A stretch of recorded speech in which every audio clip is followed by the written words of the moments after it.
Welcome back to the channel, ladies and gentlemen, and welcome to part 32 of HELLRAISER. This is a series I'm running here on the channel every Monday, Wednesday and Friday. It is the Boom comic series of HELLRAISER, written by Clive and started back in 2011. If you missed part 1, you'll find it linked down below. But that being said, let's dive right into it. With fatalities apparently numbering in the thousands, we open to a TV screen, a news report. We see Abaddon's merciless legionnaires destroying Indian soldiers. For those just joining us, there has been another unexplained incident in the rural region northeast of Calcutta, India, site of last year's purported zombie outbreak. The event last year was claimed to be a publicity stunt by a movie studio, but with new footage showing the Indian armed forces in combat at the site, that explanation is now clearly in question. We see Norton in Harry D'Amour's old office. He gets up after watching the news report, walks over to a wall in the corner, removing a painting, and there, hidden behind it, is the safe with all of Hell's gateway keys, the lament configurations, the puzzle pieces. If you'll excuse me, Carol, the question here is, what the hell is going on? And we see Norton as he removes one of Hell's puzzles. We cut to Hell. We see Cenobites, Kirsty, Tiffany, Harry D'Amour, and female. The soldiers of Leviathan, the inhabitants of the labyrinth. The portal garrison is in danger of falling, Pontifex. Then we're going to end up swimming in legionnaires. Don't let that happen. D'Amour, those legionnaires are on Earth. You need to send Cenobites there to help. We don't have enough to spare.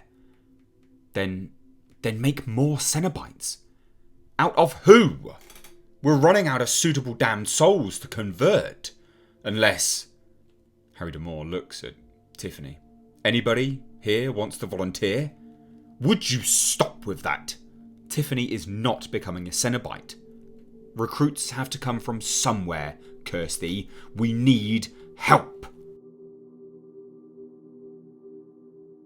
Harry D'Amour walks off. We aren't going to win this war. The gravity of the situation dawns on Kirsty and Tiffany. She punches a wall. Damn it! If only I had a Martian puzzle. I thought they didn't work in Hell. They don't. I mean, solving one in Hell doesn't open a portal to Earth, but if I had one, there's an ally I could contact, an advisor. It might be able to help. Kirsty thinks back to the time she opened the puzzle piece, and that fractured being, that deity from another world. And Tiffany pulls out a puzzle box. Well, in that case, where'd you get that? D'Amour. It's how I summon him. Tiffany, that's great! Finally something goes our way. This will only take a minute. She begins pulling the puzzle pieces out. My lord! A Cenobite runs in. This one insisted on speaking to you, and I'm protected, so they couldn't stop me. Norton walks in. Norton! Hello, Tiffany. Theo's dead. Things are really, really bad. She embraces him. God damn it.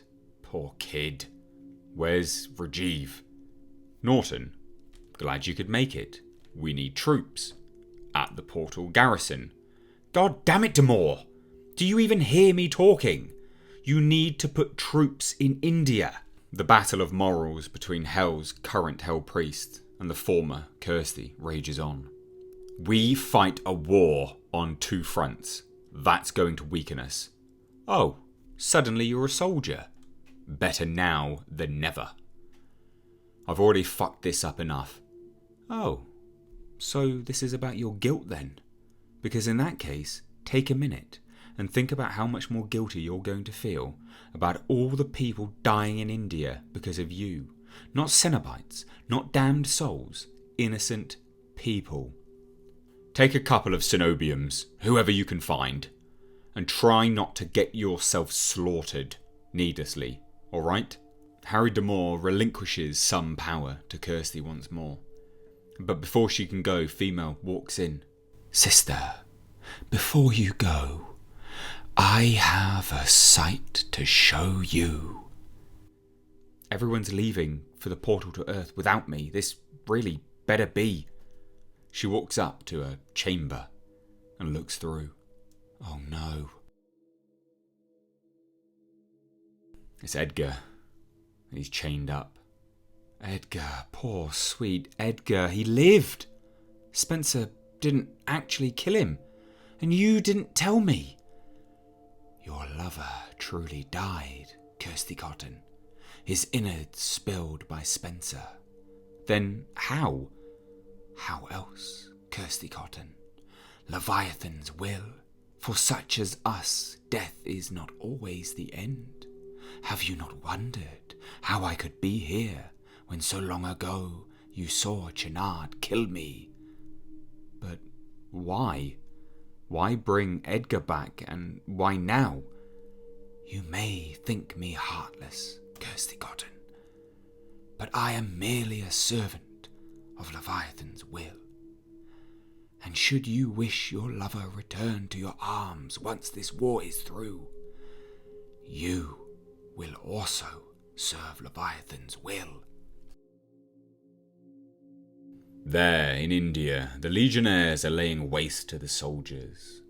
But Tiffany, Norton, and the Cenobite horde have made their way through the portal. Remember, our talismans only protect us against hell, so don't get shot by the Indian army. Roger that. We see Cenobites picking up boulders and hacking away at the Legionnaires. Get out of here, Norton says as he hacks one of the Legionnaires' heads off. You've got to. He realises they don't speak English. Damn it. Does anybody here speak English? As one rears up, ready to strike him from behind, but he gets hit back. It's Rajiv. Hello, Rajiv. You, really should stop? Turning up with a different, monstrous form, serving one hell or another. I agree. I take it you defected to Abaddon's hell and now I'm defecting again because they're attacking my homeland. Yes. More the merrier now.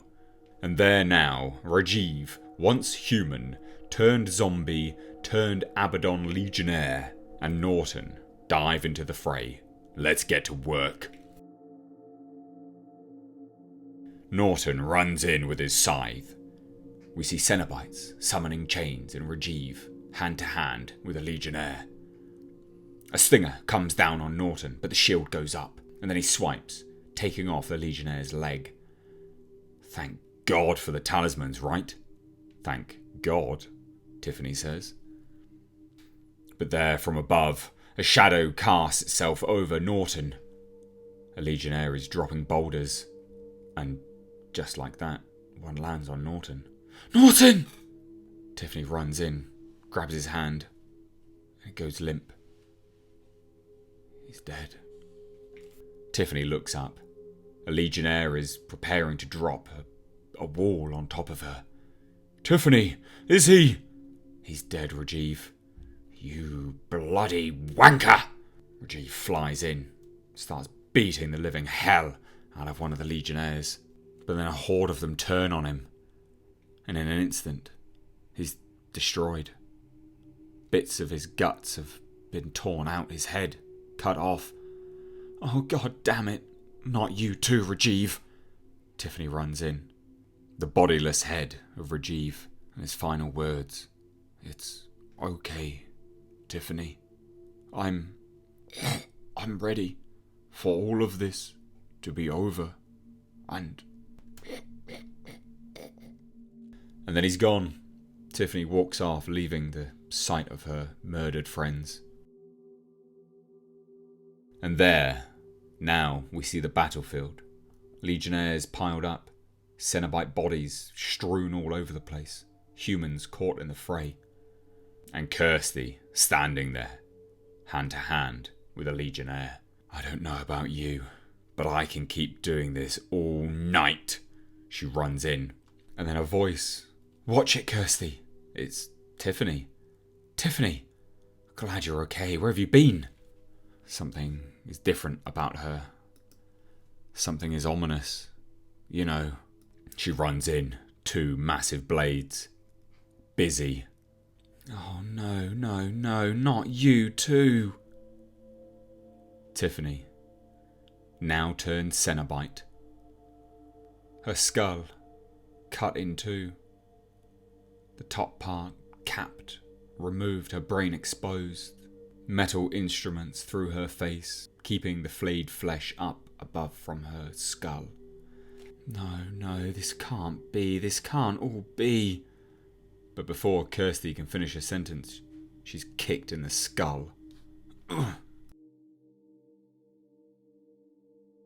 as Kirsty starts to come round, she sees a familiar face looking down at her. It's Elliot Spencer, the former Hell Priest, Pinhead.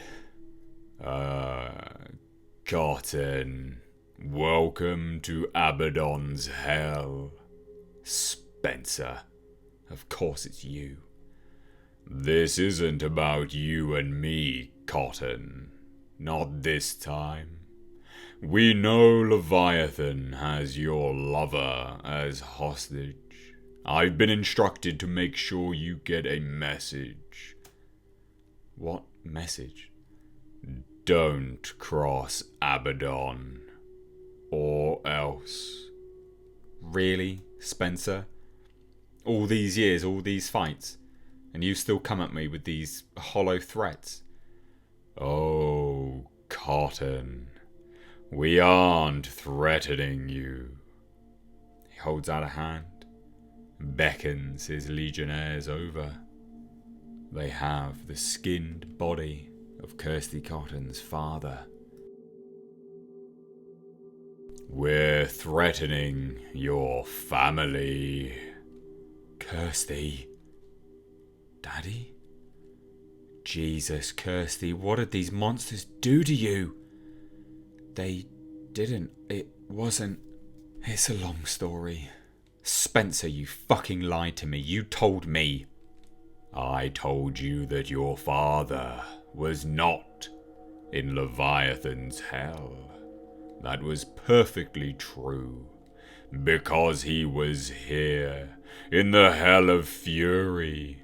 Your old man had a temper, after all. Now, if you ever want the chance to tell Daddy your long story... What? I'll what? What the fuck does everyone want from me? Come on, Cotton. Haven't you learned yet? Nobody's going to tell you why your life is the way it is. She reaches in her pocket and pulls out the puzzle box Tiffany gave her earlier. Ah! The Lamartian device! Stop her! Hurry! Before she escapes! Butterfield screams. She won't. The Toymaker's portals don't work when you are already inside hell. Trust me. Pinhead says with such confidence as she begins to complete the puzzle piece. She's not going. The light shines on her face. Anywhere. But the earth shatters around her, and there she finds her, with the old familiar face that helped her before. Welcome back. I don't know who you are or what you are, but you've seemed to help me in the past, and now I could really use some help. I have tried to assist you twice before. Each time you failed to understand, and your lack of understanding made all things worse. For you, for your friends, for your world. I can help you one last time, but that is all. Are you saying this is all my fault? The situation you are in is exactly what my intervention was hoped to avoid. So yes, this is your fault. How dare you? Do you even know what I've been through? You must listen.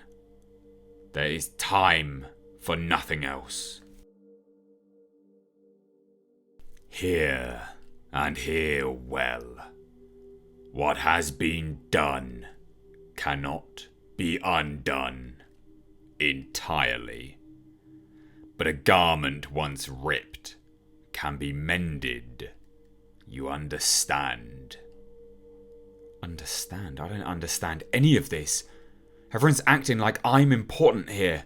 Leviathan, Abaddon, you. But no one will tell me why. You are important. The Hell Lords don't wish you to learn why. And it's forbidden for me to say. Thanks for wasting my time then. Is there anything you can do? I can give you this. You will need it to do what heaven and earth need you to do.